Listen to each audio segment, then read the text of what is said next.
Is there not an entire section on this subject? Yes, but that's what's unfair. I may have changed my mind about ether, for example. Is your book for sale back? Yes.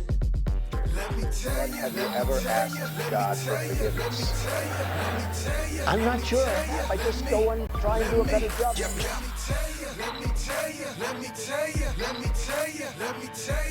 Say it like you mean it. This is my Bible. Yo, Trey. What up? I got something to say. Hey, what's going on, everybody? Welcome back to Let Me Tell You, episode 113.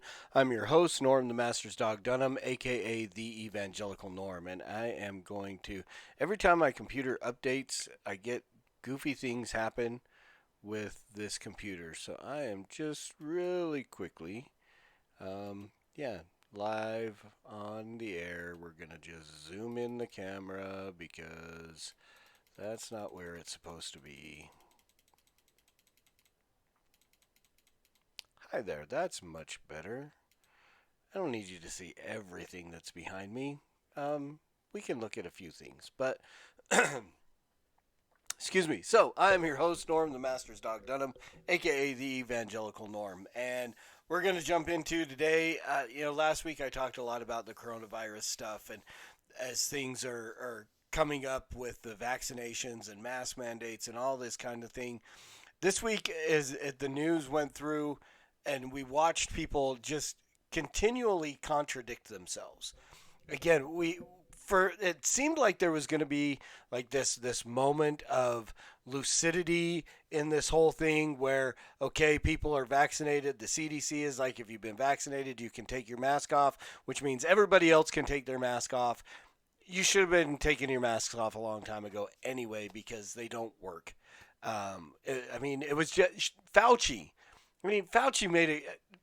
I don't know if you remember a couple months back that Fauci and Rand Paul went back and forth, and Rand Paul called it. He called it like it is and said, what you're doing, wearing these masks, blah, blah, blah, this is theater. This is political theater. You're doing this for the optics of it.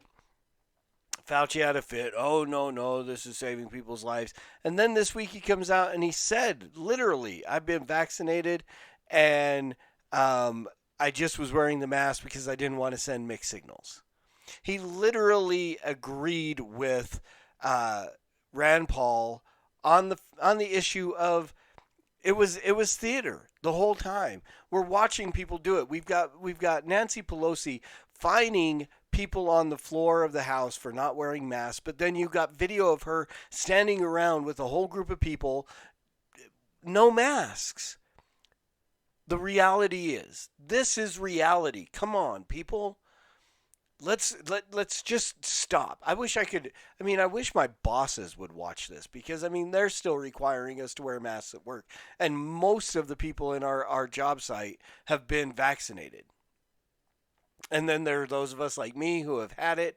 And then there are those who I don't know if they've had it or not vaccinated. I don't care. But we need to take the masks off and get back to work and get back to life as normal. And this whole thing, I've listened to Rochelle Walensky talk about in an interview, woosah. Okay, just calm down for a minute. Let me reorganize my thoughts because I just kind of went off on a tangent and ranting because I need to rant. And I had all this realized. So what is happening is now with vaccines and so on, you're watching the people on the left go back to the things that we were saying, those of us on the right or conservative or however you want to determine us, or those who exercised a level of sanity. They're going back and saying some of the exact same things that we were saying early on in last year, and as the pandemic was going and as people were dying. She was asked, Rochelle Walensky, and I can't remember what her title is, but she was asked about people who have died since they've received the vaccine. Has anybody died? Having been fully vaccinated, has anyone died from this. And she said, we know of 223 people. And then she said exactly what we were saying, because the numbers were so overblown through this pandemic. The majority of people who died, who were listed as COVID deaths, actually died with COVID, not from COVID. They died of other things, whether it was exacerbated by the COVID or comorbidities or whatever, but they died from something else. But it was listed as COVID deaths. I mean, this is the time of the last year when all the memes were coming out about, guy wrecks his motorcycle with no helmet and no protective gear, blah, blah, blah, 150 miles an hour was listed as a COVID death, right? So we were saying this, that not everybody, and now that because they don't want to scare anybody, the vaccine, blah, blah, blah, the vaccine is good. So, no, they didn't die of COVID. They died with COVID, but they had maybe died of a heart attack. Well, how come nobody died of a heart attack last summer? It was all COVID. So are you seeing this? Are you seeing the contradictions? And I should have called this titled this episode "Contradiction Confirmations," because they are literally, with their contradictions of contradicting themselves a year ago, they are confirming everything that we said. Everything that I was saying and other podcasters were saying a year ago, they are confirming now. But we were right back then. The number of however many people in the United States, I don't know what the number is anymore. I quit looking. But of all the people in the United States who died, who were listed as COVID deaths, a good majority of them were people who died from the comorbidities that they had that may have been exacerbated by the COVID, but they did not die from COVID. They had other things. I mean, I told you the story probably this time last year about the guy that my sister went to church with who had stage 4 cancer. And he had a specific rider in his life insurance for that to provide for his family. He died. They called it a COVID death. The family had to go to court to get paid out for the rider because they were trying to say he died of COVID and not the stage 4 cancer that they knew he was going to die from. So again, I mean, we see these things, we're hearing Fauci talking about people who catch COVID after the vaccine, but they're mostly asymptomatic and with such low levels of the virus that it's very impossible, nearly impossible for them to give it to anybody else. Weren't we saying that about asymptomatic spread last year? That the virus level is so low in those people, that's why they're not showing symptoms? And that's why it's nearly impossible for them to give it to anyone else? We have almost zero proven cases of asymptomatic spread. We were saying this before, which is why masks were stupid to begin with.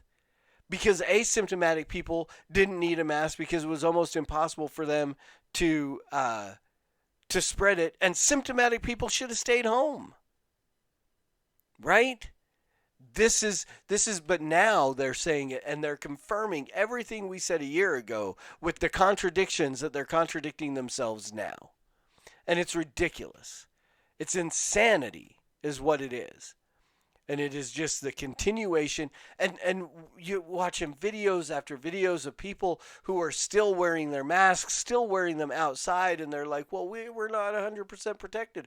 Nobody knows. Nobody has any faith. Why would you get a vaccine if you didn't think it was going to protect you?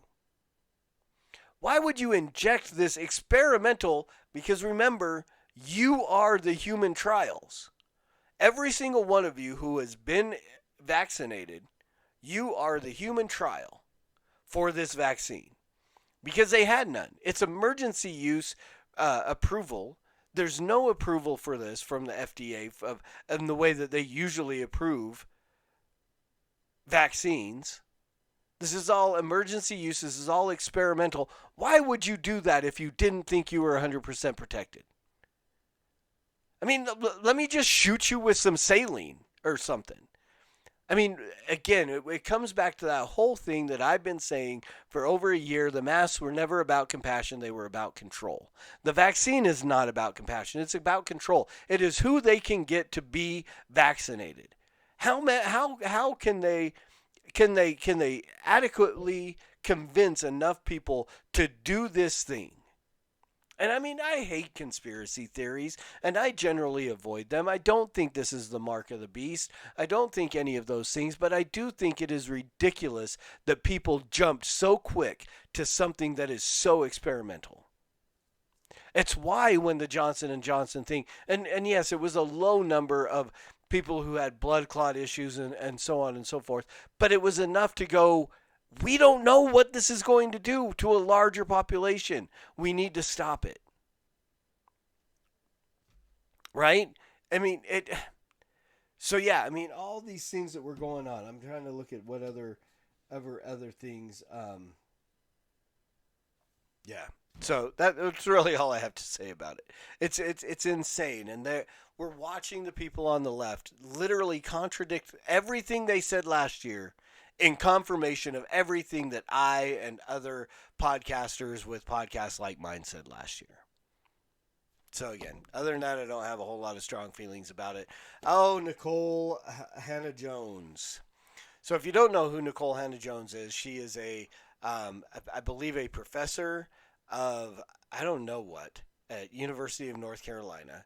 She is the creator of the 1619 Project, which basically was, I mean, a rewriting of the history of the United States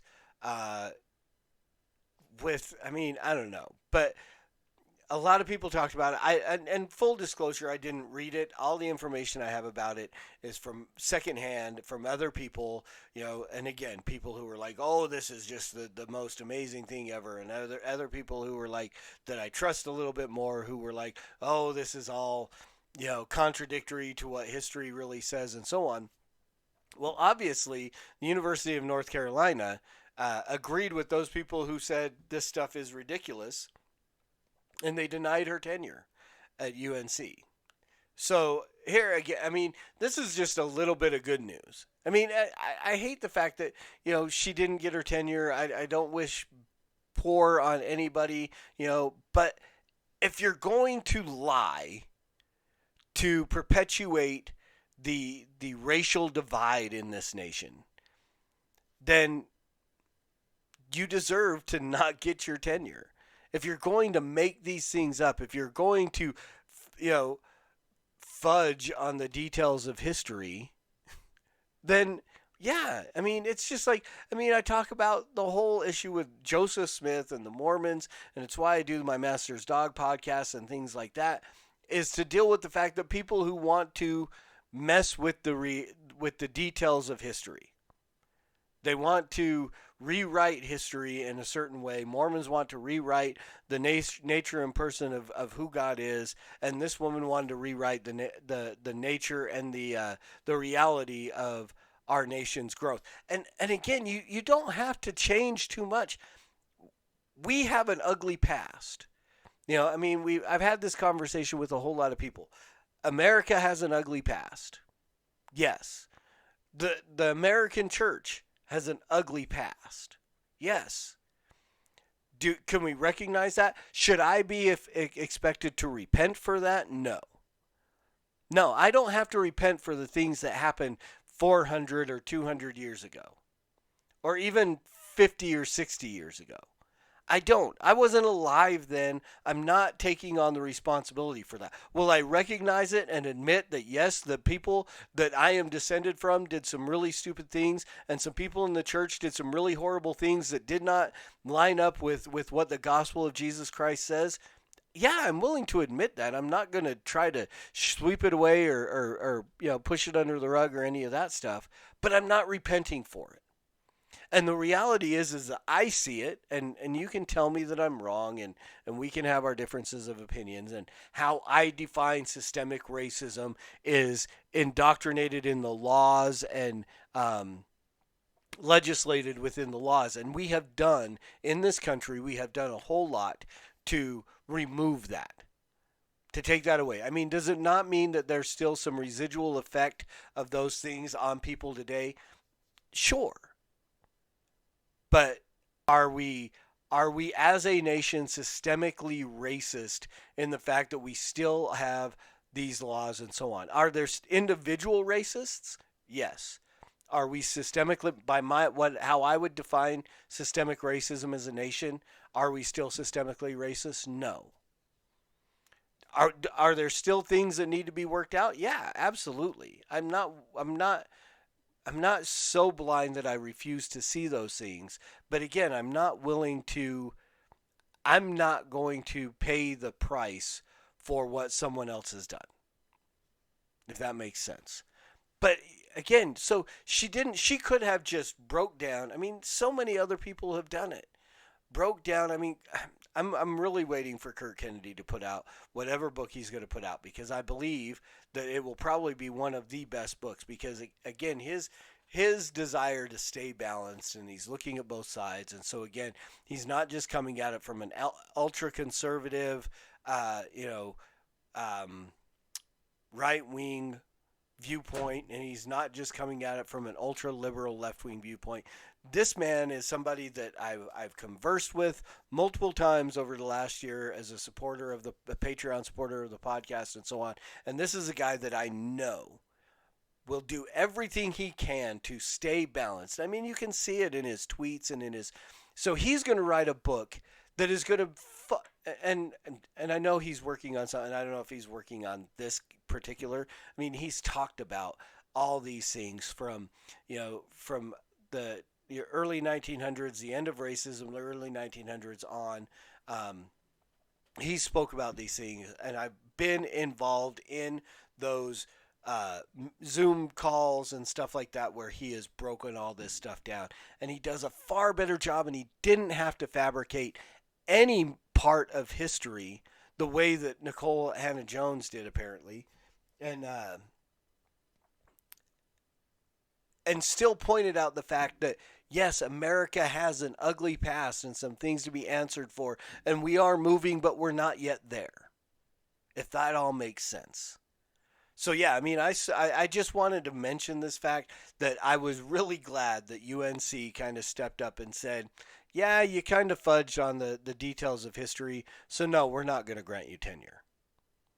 You know, and then I would say if she's going to come out and recant the stuff that is wrong and so on, and say, rewrite what it is and make it accurate, then forgive and move forward and let her have her tenure. But you have to, again, there is no forgiveness without repentance.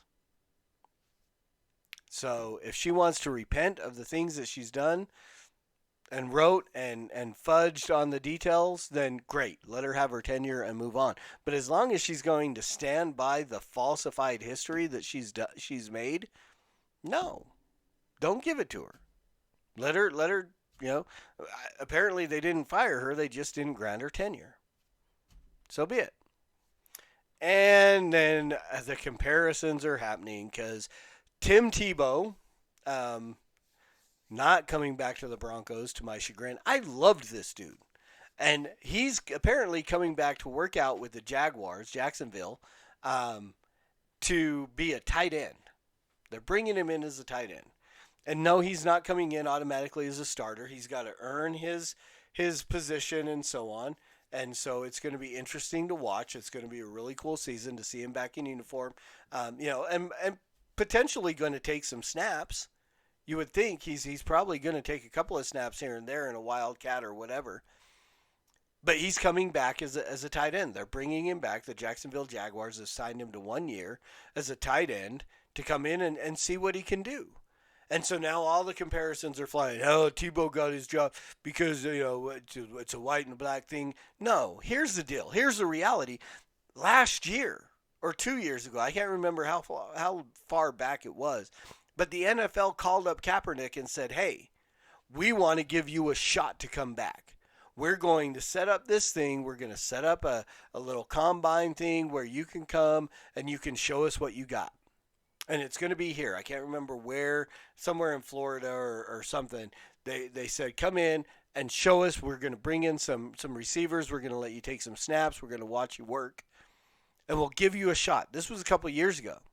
This is back when Tebow was still playing ball with the Mets, trying to get pro baseball, working out, doing things. And Kaepernick said, you know what? I'm going to do my own thing. And I'm going to go over here and not come to where you invited me to give me a shot. I'm just going to go over here and do my own thing. Is anybody surprised that he didn't get his shot? That he didn't get it? Actually, one of the receivers that he had out there that was running routes and taking passes from him actually got an offer from a team, but he didn't, because it's his attitude. It has nothing to do with his ability. I mean, both of these guys are mediocre quarterbacks at the end of their career. I mean, Tim Tebow came in, and I don't remember how many years he played for the Broncos. Maybe it was only the one. But he wasn't phenomenal as a quarterback. He wasn't horrible. I mean, he got at least one playoff win in under his belt, more than a lot of the other Bronco quarterbacks besides Elway and Manning have done. Right? He got a playoff win. I mean, we got knocked out in the next round. But so both of them are not the greatest quarterbacks in the world.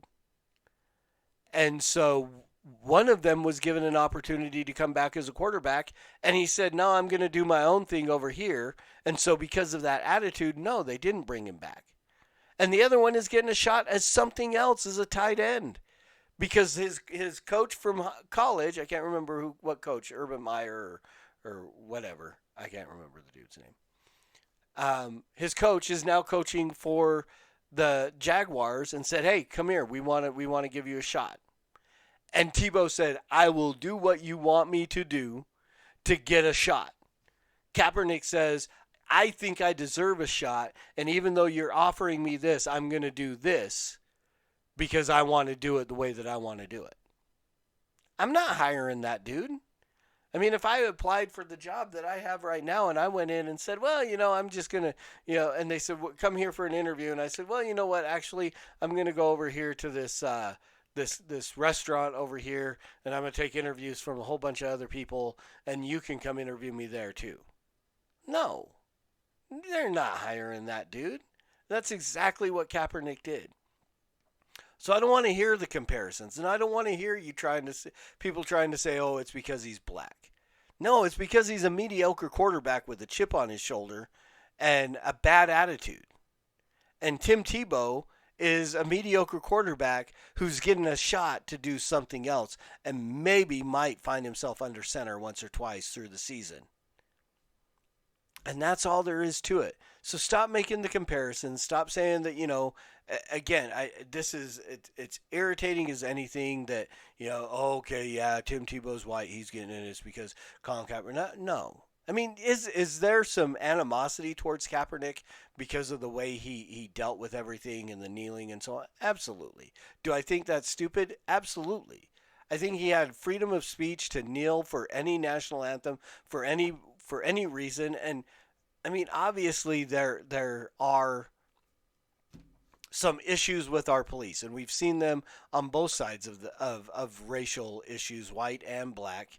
I mean, granted, okay, give me the smoke, okay, Black Lives Matter, blah, blah, blah. We've seen a lot of black people die. We've seen some white people die. We've seen white people arrested for wrong reasons and black people harassed and blah, blah. The cops have done, I mean, overall, when you break down, here's one thing. So here's the deal. Kirk Kennedy does this. And when people talk about blacks make up 13% of the population, they commit 52% of the murders. Okay, well, let's break down the amount of murders that happen and then the black people that did that, and it breaks down to some 9,000 murders in a year, so a little over 4,000 of them or something, and I'm probably botching these numbers. It's probably not as many as that. And then you break it down into the 13%, so 30 some million, 45 million black people that are in America, and you break that down into 4,000, it's like 0.0001% of the black population have committed murders. Well, let's do the same thing with police officers. Okay, there's something like 40 million interactions between police officers and the general public every year. And now if we break that down to say, if we break it down along, let's even go along like just an exaggerated 50% of those. If 50% of those are dealing with black people, so 20 million interactions with black people over a year between police being pulled over or whatever, and again, that's I'm sure that's an exaggerated number. So 20 million, and 9 black men were murdered. 9 black men were killed by police, murdered, justifiable.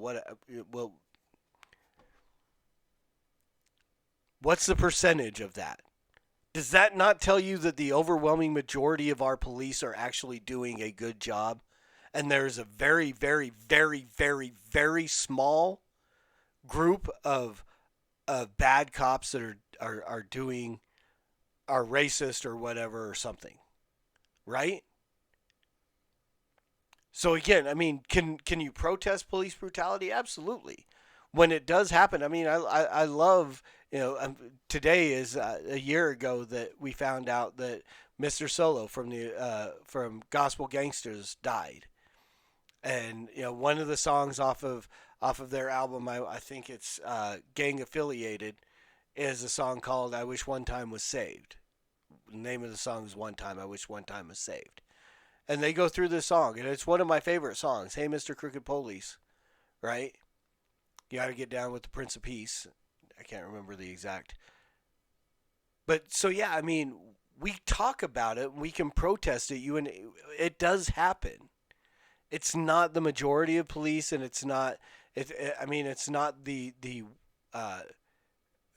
visually, it's probably the worst thing that cops can do, but it's probably not the worst issue that is coming out of corrupt police officers.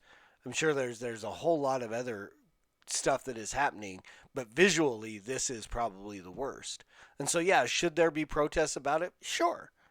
Should there be things done to try to stop it? Absolutely. So yeah, should that be why Colin Kaepernick doesn't get a job back in the NFL? No. But the reality is the reason why Colin Kaepernick does not have a job as a quarterback in the NFL was, one, he ended his career as a third-string quarterback that was not very good, and he's got a bad attitude. Bottom line. There you go. So get a better attitude, Cap.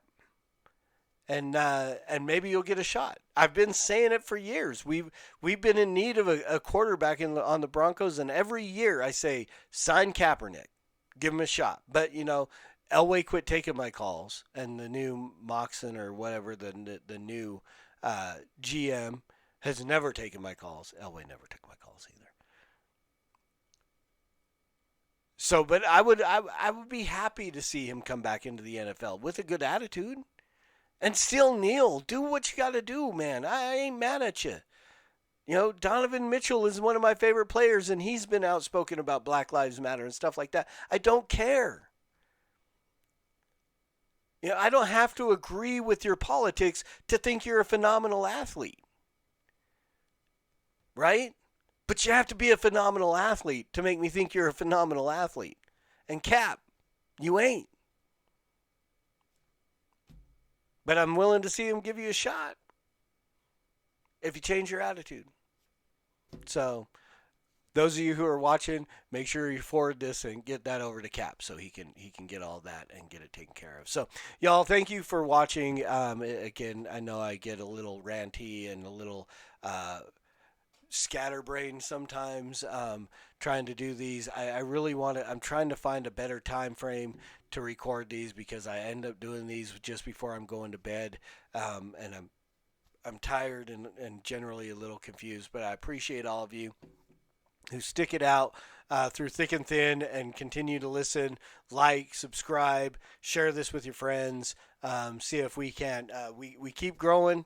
And as I say I'm including you guys who are my subscribers and the faithful watchers of this podcast or listeners of this podcast. It keeps growing. Every day.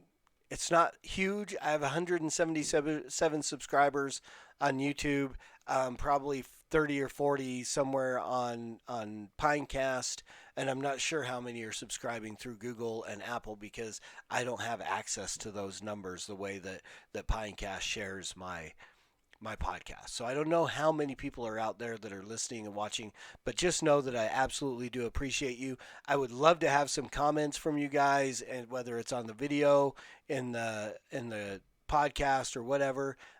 Leave those reviews. Let me know how you think I'm doing. If there's anything you'd like me to do, anything you want me to talk about, I'm willing to take requests. I mean, I do it on the Master's Dog, False Teacher of the Week, stupid things that Jory Micah says. I'm willing to take requests on all kinds of stuff. If you have a topic you want me to talk about, shoot it to me, and I will. I'll talk about it, and I'll even mention your comment during the show. So thank you guys for watching. For being the faithful viewers and listeners that you are. And as always, preach the gospel at all times. Use words. They're necessary. And until next week, Soli Deo Gloria.